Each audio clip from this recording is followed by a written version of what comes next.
Hello, welcome back to my channel. If you're new here, hi, my name is Christine and I like to read dark and disturbing things. And usually I am talking about the books that I read, but today we are going to be talking about e-readers and specifically the brand new Kobo Libra Colour.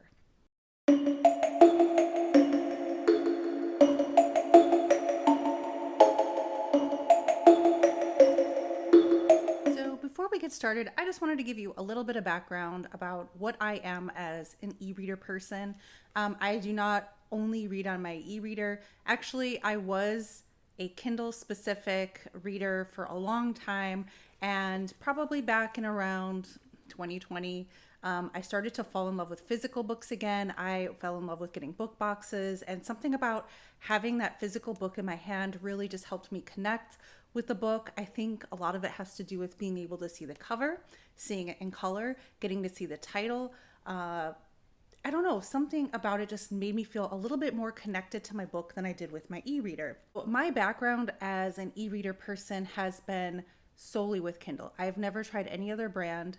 I think just because I knew that Kindle was the most common and I didn't know a whole lot about anything else. I had heard of Barnes & Noble having a Nook, but I had like the original Kindle keyboard for many years and eventually upgraded to a Kindle Paperwhite, which is what I've had for the rest of the time. I don't know what generation it is, to be honest with you. I have my Kindle Paperwhite here. When I looked back at my orders, I've had this one for between 5 and 6 years. As you could tell, I didn't pay any extra to not have ads on mine, so when I turn it off, I have ads. I figured it doesn't really matter, but maybe I was wrong about that. I will say that so far the Kindle has, especially the Kindle Paperwhite, has served me well. Although lately I have found that as I'm reading at night, I tend to read on my e-reader more often. I also use it to read ARCs, and I use it at times for library books that I'm taking out the ebook version. The thing that kind of got in my head in the last probably month or two was that while this is, I think, a beautiful size, it fits in any purse, it fits in anything that I ever want. I always used to keep this in like a case with a cover over it, and then probably about 6 months ago I put like a pop socket type thing on the back, and I have been using it like this to read it, which has caused me a little bit of discomfort, especially at nighttime when I am often reading one-handed, like with my hand under my pillow, and you have to tap the screen to advance your pages. So if you tap on the right side of the screen, it will go forward. If you tap on the left side, it will go back. And unfortunately for me, I just felt like I had to reach my thumb over to tap it, which was a little bit annoying. The other thing is having a pop socket in the middle isn't, for me anyway, the most comfortable. Like, you kind of want it a little off to one side, but I didn't want to commit to only holding it in one hand or the other. So that's why it's in the middle. And the other thing I found is that a lot of times when I'm holding it like this, like with one hand. And unfortunately, they put their on-off button right where you would hold it with your thumb. And maybe that's just a me thing. That's where my hand would naturally go. But I found myself accidentally turning off while I was reading, and I was finding that a little bit annoying. So this kind of started planting the seed in my head of me wondering if there was a better option out there. It had been a long time since I had purchased a Kindle, and honestly, I had the same Kindle Paperwhite before this one, and the only reason I had gotten a new one was that I accidentally ran mine through the washer and the dryer with my sheets when I was doing my laundry. And I gotta say, this thing is pretty resilient because it still worked for a while afterwards, and then it started to have issues, which was totally my fault. Stupid user error. So I can't fault the Kindle. So what I'm saying is that this thing can stand up to some things. Now, are there some fixes that I could have used? Absolutely. I'm sure there's some settings I could change. There are clickers that you can purchase that will push the button for you. There's all kinds of things you can do. This wasn't a thing that was like, oh my gosh, I need to get a new Kindle right now. But I had seen the Kindle Scribe come out, and I was like, I really like the idea of being able to take notes on your device. However, I saw that you couldn't actually take notes on the page, and the size of it was bigger than what I prefer. So that wasn't really an option for me. And then I saw people talking about the Kobo Libra Colour. I'm going to call you out, MJ, from Reading This Life, because I know about this because of you, and thank you, because it really sent me down a rabbit hole of watching every video I could possibly watch regarding this new device. And it's been fun to kind of see your experience and journey along the way. So this was definitely your fault. So what makes the Kobo Libra Colour any different? Obviously, it says the word color in the title, and it has several different colors that you can use to highlight or write directly on the page in your book. The other thing it has are buttons on the sides that I was like, oh, cool. You can hold it by the side and just push the button, which my original Kindle had. And I'll be honest with you, I was a little scared of letting it go and having to do the tap the page thing, but I got used to that pretty quickly. But I kind of was like, I kind of miss the idea of having the buttons to turn the page. Would I have gone out and purchased this if that was the only difference was the buttons? No, it wasn't enough for me to buy a new e-reader. However, if I was looking at a new e-reader for whatever reason, that would probably sway me to go that way. But the other options are clearly what sold it for me. The color, I'm a colorful girl. I like to have color in my life, and being able to annotate directly on the page in your books, I just love the idea of that. So I want to point out a few of the features that make this so unique before I kind of go into the pros and cons of what I like about my Kindle and what I like about my Kobo Libra Colour. So first of all, the thing that stood out to me is that when you have this is me having it off or in sleep mode. Sorry, I'm trying to get rid of the glare here. You get to see the cover of your book front and center. Now, you might already have that option with your Kindle if you pay to not have ads. Obviously not in color, but to me, this was kind of a really cool thing. I went through a long period of time reading solely on my Kindle, and for a long time, I would just download books that I thought sounded interesting, and then I would forget what I actually read. Not the content of the book, but the author and the title, because I so rarely could see them. A lot of times it would have possibly the author at the top of the page when I was reading, but more often than not, it would have like the name of the chapter or something like that. So I was into what I was reading, but did I really know what I was reading? Not always. That could be on me, but I really love to have the reminder on here every time I close or turn off my Kobo. So the next thing I like is that the on-off switch is in the back, and it is not in a place where you would naturally hold it, or for me it wouldn't be anyway, because the part where you hold it is on this side, and this is a little bit, I don't know if that can zoom in, but it's got a little bit of texture there on the back. This is made from recycled plastic, and I'm sure that is to help keep it nice and light, but it feels very durable and nice in the hand. The stylus. It does not come with the Kobo Libra Colour. It is a separate purchase, and maybe not everybody actually needs or wants one. It does magnetize to two places on the Kobo. It magnetizes to the side there, and then it also magnetizes just here on the front, which I gotta be honest, unless I'm just setting it down in to not use it for a moment, I don't put it there because it's right where your page turn buttons are.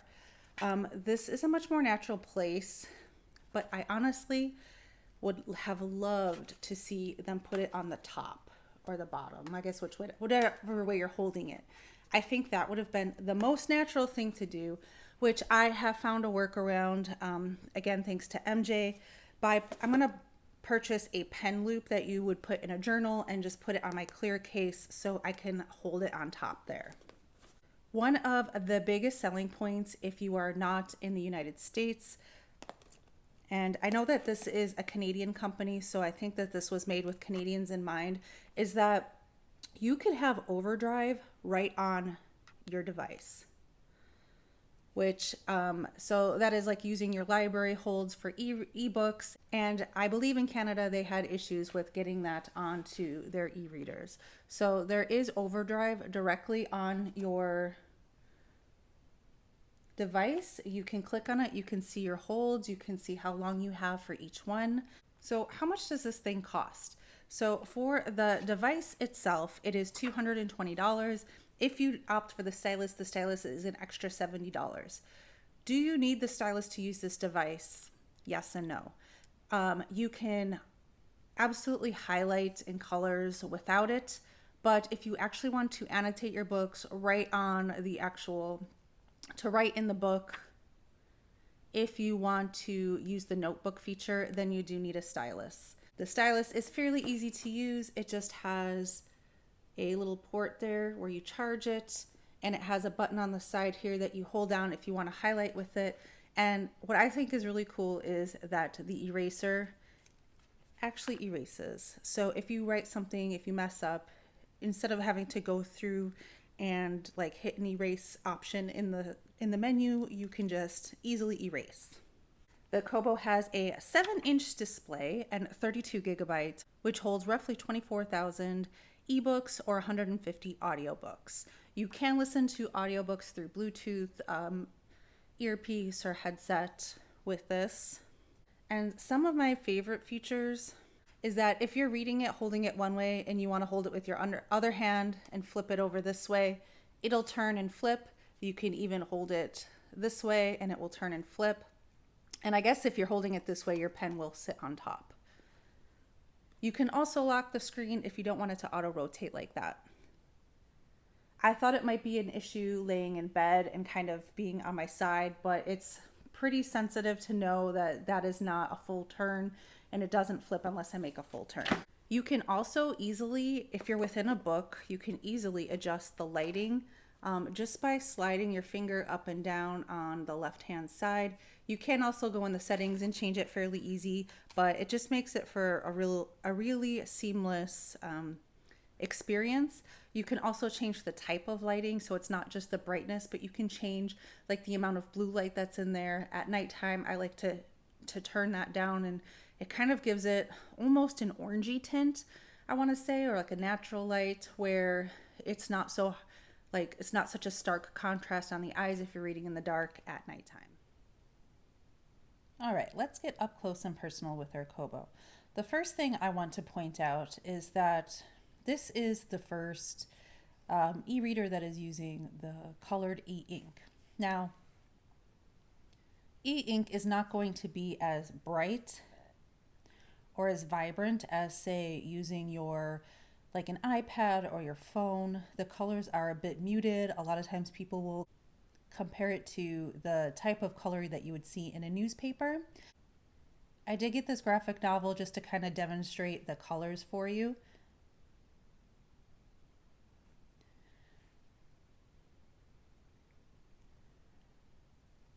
I am not a person that reads graphic novels or comics on my e-device, so I can't fully comment on how that would work, but I think that I would still, if it was me, prefer an iPad type situation or a tablet.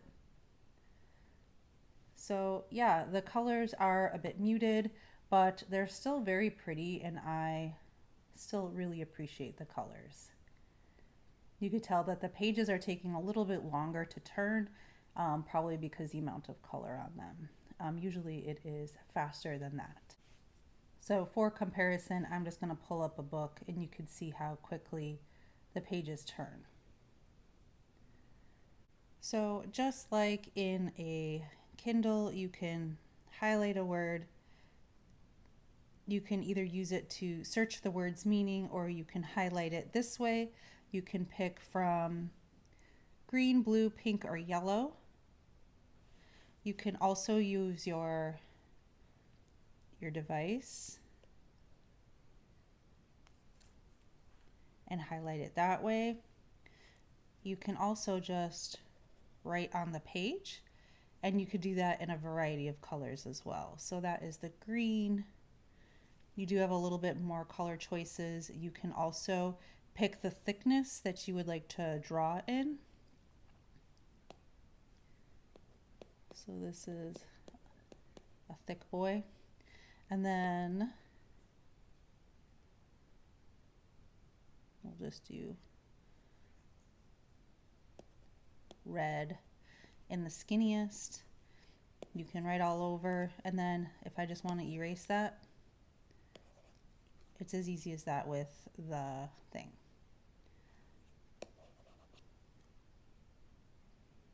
So pretty cool. There are some other settings you can change while you're in here. You can have the header tell you how many pages you have left in the chapter, the percent of the chapter read, or the time remaining in the chapter, or you could just turn it off. At the bottom, you can put how many pages are left in the book, the percent in the book read, or time remaining in the book. So you could see that down here. And then as you read, this bar will fill up and kind of tell you, give you an idea of how far into the book you are. So here you could see how you can slide up and down to change the amount of lighting. And then let me turn on my Kindle just to compare. I've heard a lot of people saying that this had kind of a gray background, and I don't really see it or notice it. So it's not something that affects me. Not any more than my Kindle does. But let's see. Let's look up a book I have. Page turning differs in both of these.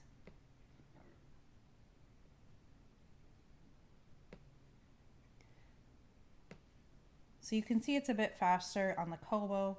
I never really thought it was that noticeable on the Kindle, and I may have an older version, so yours might be faster than mine, I'm not sure. The other thing is that the only time that I notice it is if you're actually trying to shop in the store. I never use my Kindle to shop because I find it painfully slow. Let's see. So here, we'll pull up the store, and I just find scrolling through, of course it's going not too bad now, but I just find it really painful. Whereas here on the Kobo, we'll go to my recommended books. I don't know, it just, everything feels much faster. It feels crisp. I don't feel like I'm constantly waiting for things to load. Then here you can see we have the audiobooks. And then their answer on Kobo to Kindle Unlimited is Kobo Plus. For me, this was possibly a deal breaker because I do have Kindle Unlimited, and I do really like the Kindle Unlimited subscription. A lot of the independent horror books that I like to read are on there. I constantly have my 20 slots filled, but I have been thinking lately that I possibly don't use it enough to actually get my money's worth. And if I were to just purchase those books that I read outright, it probably wouldn't have saved me any money to have the service. So when I switched to Kobo, I thought, okay, well, I can just purchase the books that I want on here and call it even. But that's not so much the case because there's a lot of indie books on here that Kobo does not have. I can't find David Sodergren. I think Anya Alborn isn't on here. There have been quite a few things I've gone to look up and not found, but I will say it's not a deal breaker, but I don't know that I will fully give up my Kindle just yet for that reason. So I have added a few books on here. There is lots of Darcy Coates on there, and Robert McCammon is on there. I have found some things to read. It's not like I can't find anything to read with their service, but it's not enough. It's just not enough. To me, once my free subscription is over, I don't think I will be continuing with the Kobo Plus service. But I was also on the brink of letting go my Kindle Unlimited as well. All right, let's talk about the notebooks. So on the Kobo, you have the ability to create notebooks, and you'll have a few different choices you can do. You could do the basic notebook where it will give you quite a few layouts, and I'll show you how that works. Or you could do the advanced notebook where you can actually handwrite your stuff and convert it all into type. So let me show you a few that I have made just to take notes on some books that I'm reading. And then I saw that there's a lot of templates in there for like calendars. So this is like their weekly layout. So if you go up here and you can go to change page background, there are all kinds of things like templates that you could start off with. So you could just start off with like the dots. You can have it set you up into columns. You can do calligraphy, guitar tabs, music. There's 2 pages of this, like a to-do checklist.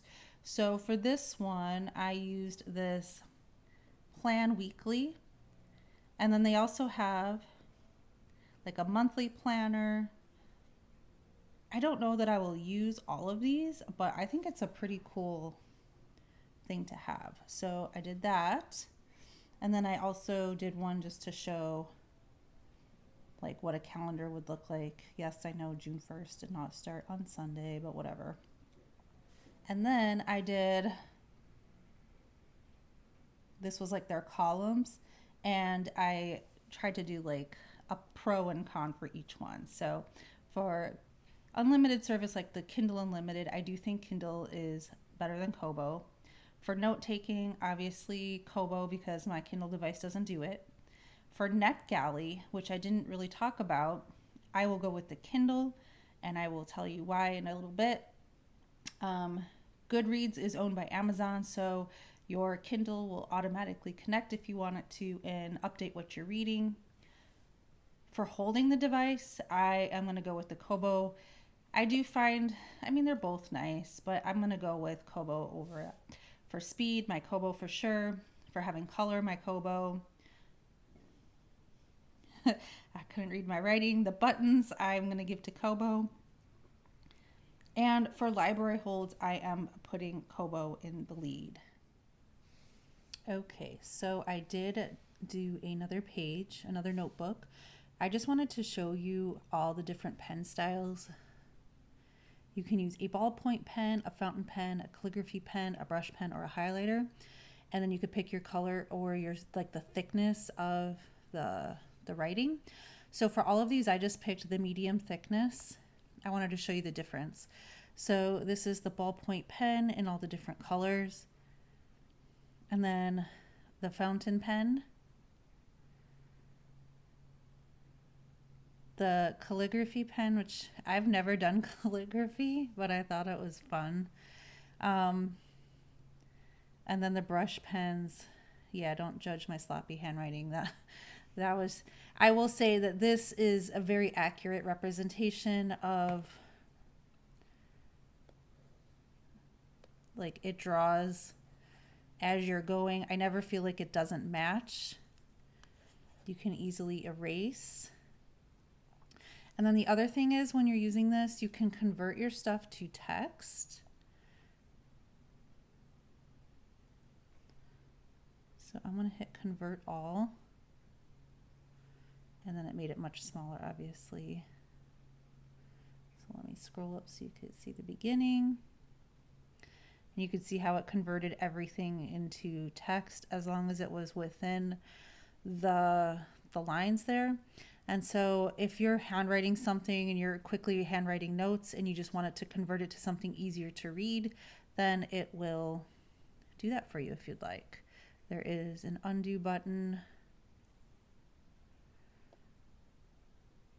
And I can move it back. So it has a lot of really cool features when it comes to this.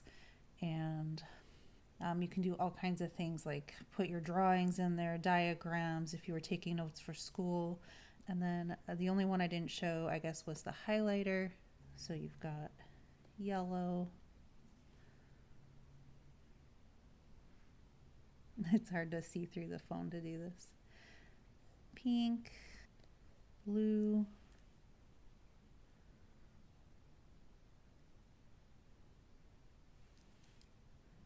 and green. So you can rename these whatever you want. You can delete them. Apparently you can export them, which I've never done.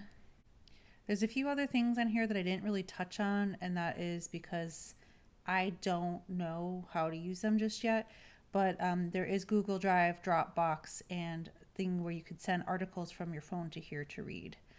So one of the things that I told you that I like to use my e-reader for, and my Kindle specifically, is reading ARCs. Now, I do get my ARCs from Netgalley quite often, and it's super easy to use. They have a button to download directly to your Kindle. So I do this from my computer. You could also do it from your phone, where you get approved for a book and you just click download and it will send it to my Kindle device.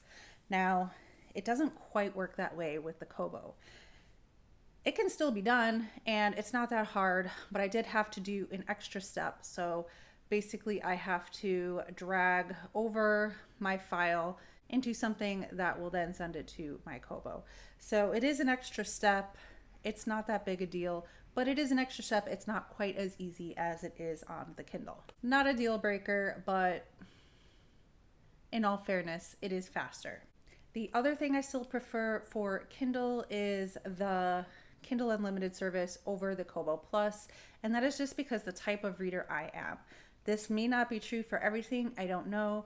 I read mostly horror, and I do like to read a lot of independent horror on my Kindle Unlimited. I find a lot of authors that I wouldn't have found otherwise that way.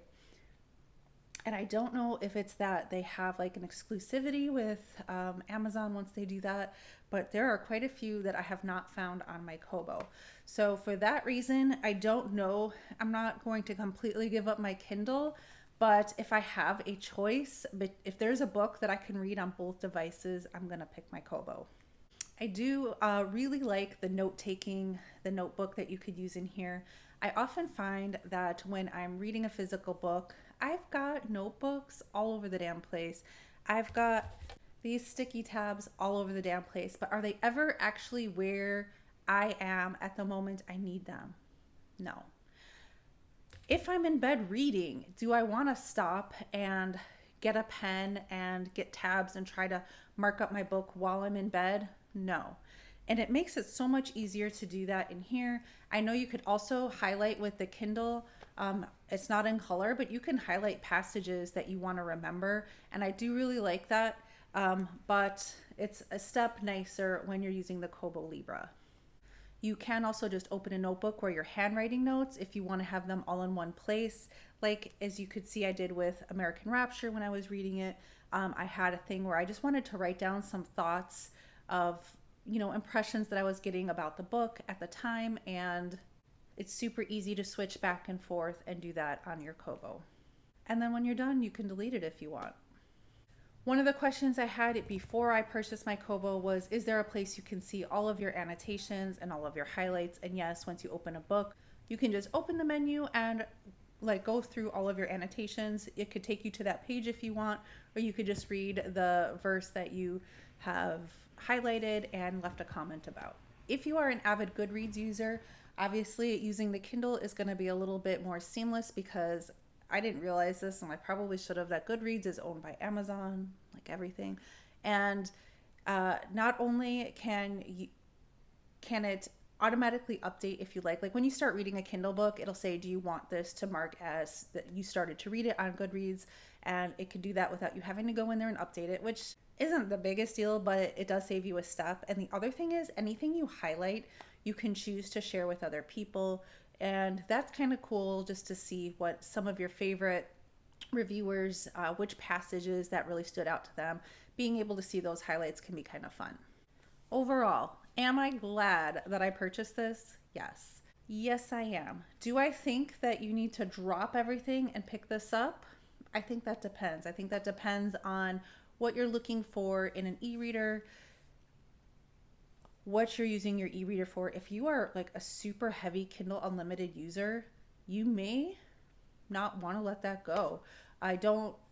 Like I said, I can only speak for my genre.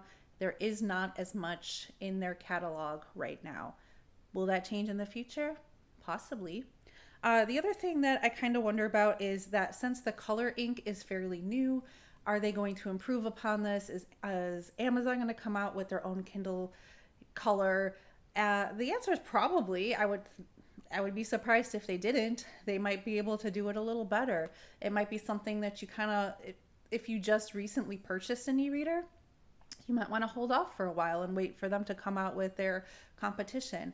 But overall, I'm really happy that I got this. I didn't talk a whole lot about this because I'm not going to pretend to know a lot about all of the details, but when you have a book on your Kindle, it is like they changed the file coding or something so that it is Kindle specific. There is a way, there are programs you can use to transfer that data over to your Kobo. I have not done it, so I don't really want to talk a lot about it, but the program I think is called Caliber. I can link that down below. And it kind of takes off that coding so that you could read it on your other e-reader. But if you are buying any other kind of EPUB book or whatever, it's more interchangeable when you have it on a non-Amazon device. So if you have multiple devices, that is probably the way to go, where you can share that information between your devices. You purchase that ebook, it's like you own that ebook now. Whereas with Kindle, it kind of feels like you own it as long as you're using a Kindle.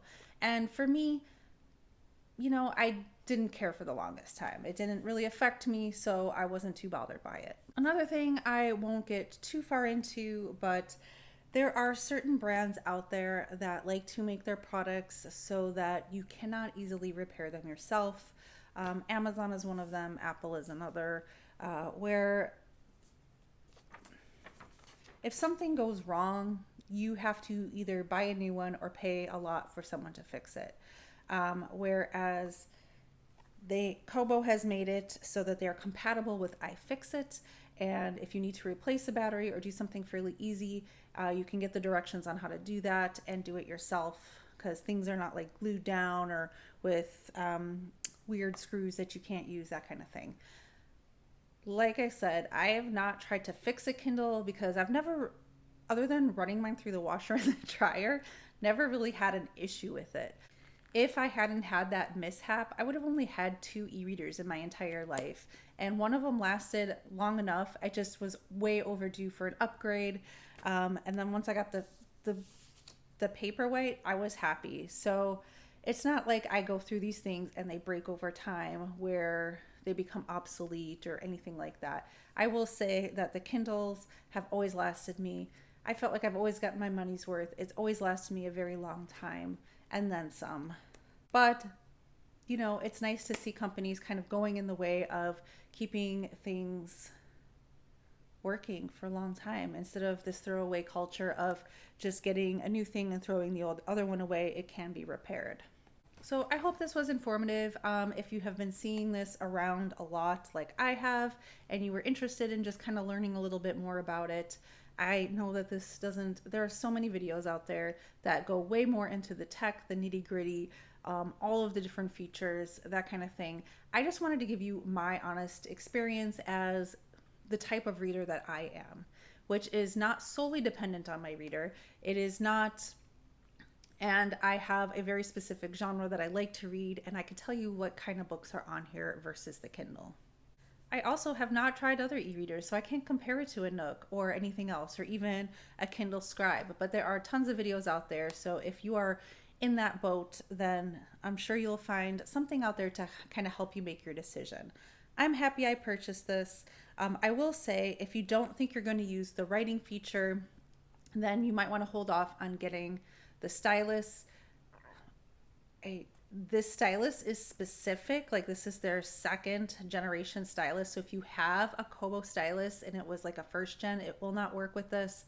I know that there are some people who have styluses from other devices that they have gotten to work with this, but I can't tell you specifically which one. So seek out those videos. I didn't have a stylus, so this is kind of an all new experience for me. And it is one that I have been really enjoying. So I just wanted to share that love with you. If you found this video helpful in any way, please make sure to give me a thumbs up and leave a comment if you have any questions that I could possibly answer. I'm not the biggest tech person, but I have been reading on this for the past week or so, and I just wanted to share my experience. Thank you guys so much for watching, and as always, stay spooky.